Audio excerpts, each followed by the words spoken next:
नारायणं नमस्कृत्यं नरं चैव नरोत्तमं देवीं सरस्वतीं व्यासं ततो जयमुदीरयेत्। वृंदावन बिहारी लाल की जय, हरवंश महापुराण की जय। श्री वैशंपायन ऋषि कहते हैं कि हे राजन, एक समय सरस्वती नदी के किनारे पर सरस्वतात ते राजन ऋषया सत्रमासतः बेतारकाशा में भूषेयम तुटिरेषु महान। सभी ऋषि मुनि बैठे हुए हैं। आज सभी संसार के बड़े बड़े ऋषि मुनि एकाग्र हुए। सभी ने इकट्ठा होकर के मन में विचार किया कि संसार में ब्रह्मा विष्णु महेश की श्रेष्ठता है और इन तीनों देवताओं के अंदर भी शिव और विष्णु की भक्ति संसार में कल्याणदायक हो जाती है। हमें तीनों देवताओं में से जो सबसे श्रेष्ठ देवता हो, त्रिगुणातीत हो, जिसने सब कुछ विजय प्राप्त कर रखी हो, ऐसे देवता की परीक्षा लेनी चाहिए। उसको हमें पूज्य बनाना चाहिए, जैसे हम त्रिलोकाधिपति कह सकें। इस कार्य के लिए भृगु जी को नियुक्त किया गया, क्योंकि और किसी ऋषि मुनि में इतना साहस नहीं था जो तीनों देवताओं की परीक्षा ले सके। सबसे पहले भृगु जी ब्रह्मलोक में गए। ब्रह्मलोक में जाकर के बिना प्रणाम किए हुए आसन पर विराजमान हो गए। ब्रह्मा जी ने देखा कि मेरे पुत्र ने मुझे प्रणाम नहीं करा। ब्रह्मा जी को बड़ा ही क्रोध आया। भृगु जी समझ गए कि ब्रह्मा जी भी त्रिगुणातीत नहीं है, ये भी श्रेष्ठ नहीं हो सकते, क्योंकि ये भी काम क्रोध के वश में है, ये क्रोध के अधीन है। देखो इनको क्रोध आ रहा है अपने भक्तों पर, इन्हें भी अपने मान सम्मान की चिंता है। अब भृगु जी वहां से चलकर के कैलाश पर्वत पहुंचे। कैलाश पर्वत पर भगवान शिव जी ने जैसे ही भृगु जी को आते हुए देखा, बड़े प्रसन्न हुए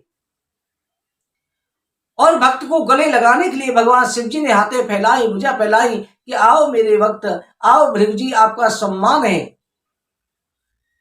भृगु जी ने कहा कि मैं आपको छू नहीं सकता, आप अपवित्र हैं, शमशान में रहते हैं, आप क्रोध के वश में हैं। भगवान शिव जी को ये वचन कहे तो उस समय पर भगवान शिव जी जो है क्रोधित हो गए।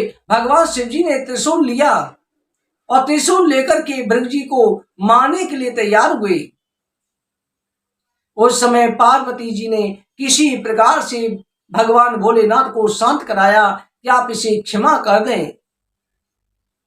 उसके बाद में भृगु जी सीधे वैकुंठ लोक गए, जहां पर शेषनाग की सैया पर भगवान नारायण विराजमान थे। लक्ष्मी जी चरण दबा रही थी।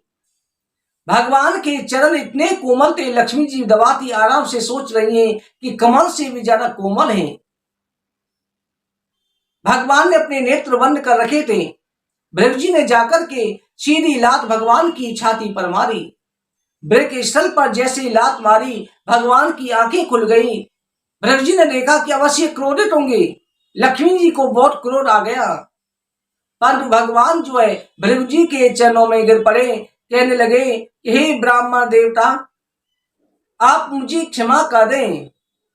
आप जैसे ब्राह्मणों के आने से ही मेरा जीवन धन्य हो जाता है।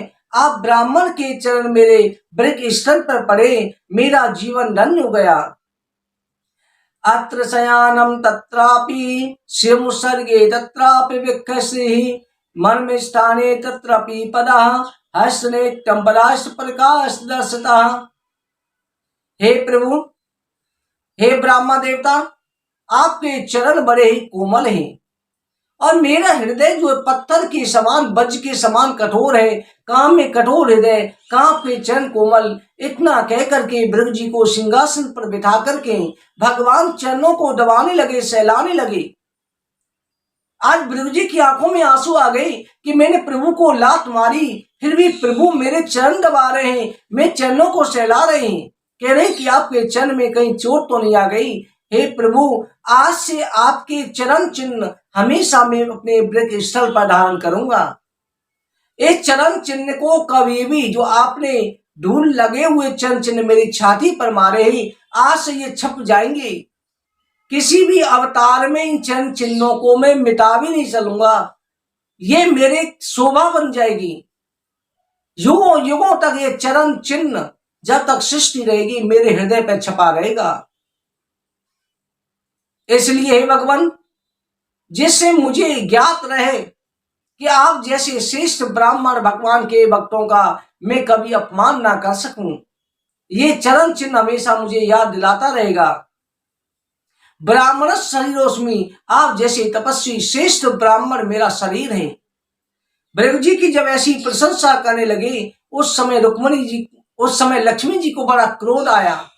लक्ष्मी जी ने कहा, प्रभु आपके हृदय में मेरा वास है और आपके वृक स्थल पे इन्होंने लात आपको मारकर के साथ में मुझे भी लात मारी है, इसलिए मैं शाप देती हूं इनके घर पर मैं ना जाऊंगी।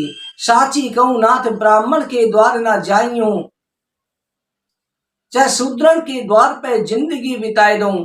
तब उस समय भृगु जी ने कहा, हे माते, आपने मेरे साथ और ब्राह्मण को शाप दे दिया, परंतु मैं भी तुम्हें शाप देता हूं। जो ब्राह्मण मेरे रचे हुए ज्योतिष विद्या का अनुसरण करेगा, प्रभु की भक्ति करेगा, उसके आपका वास उसके चरणों में रहेगा। इसलिए ब्राह्मण के चरण को श्री वस्त्र चिन्ह कहा जाएगा, कहा जाता है। वहीं पर माता लक्ष्मी भगवान नारायण से रूठ करके या त्रिलोकपति होके भी ब्राह्मण के चरणों में गिर रहे हैं, वो भी भिक्षुक ब्राह्मण के लक्ष्मी जी रूठ करके कूलापुर चली गई थी। जब भगवान ने वेंकटेश और हरि अवतार लिया था तब लक्ष्मी को मना करके लाए थे। भृगु जी ने लौटकर के सभी ऋषि मुनियों को सारी बात बता दी, सारी की सारी घटना सुना दी। सभी ऋषि मुनियों ने मान लिया कि त्रिगुणातीत केवल भगवान नारायण है, भगवान विष्णु है। आज से हम भगवान विष्णु की संज्ञान करेंगे। वही त्रिगुणातीत है जो भक्ति के अपराध को भी क्षमा कर देते हैं।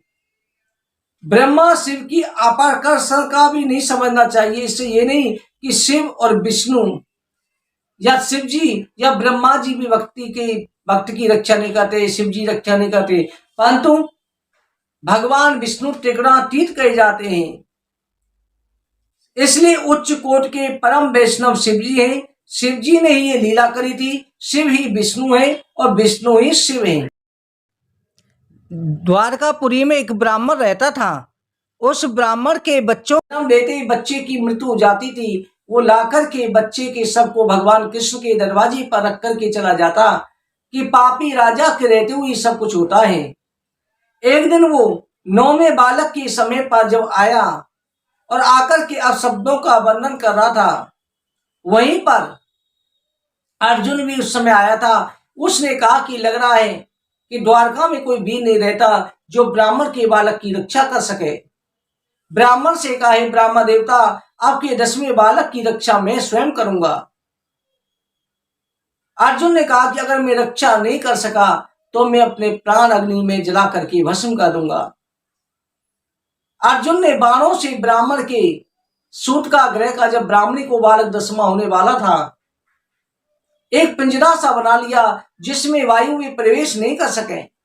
मंत्रों से अभिमंत्रित कर दिया, कोई देवता भी प्रवेश नहीं कर सके। पर इस बार आश्चर्य हुआ, पिंजरे के अंदर से ही बच्चा जन्म लेते ही गायब हो गया। अर्जुन को बड़ी शर्मिंदगी महसूस हुई। अर्जुन अपने योग बल से तीनों लोकों में गया, यमलोक में गया।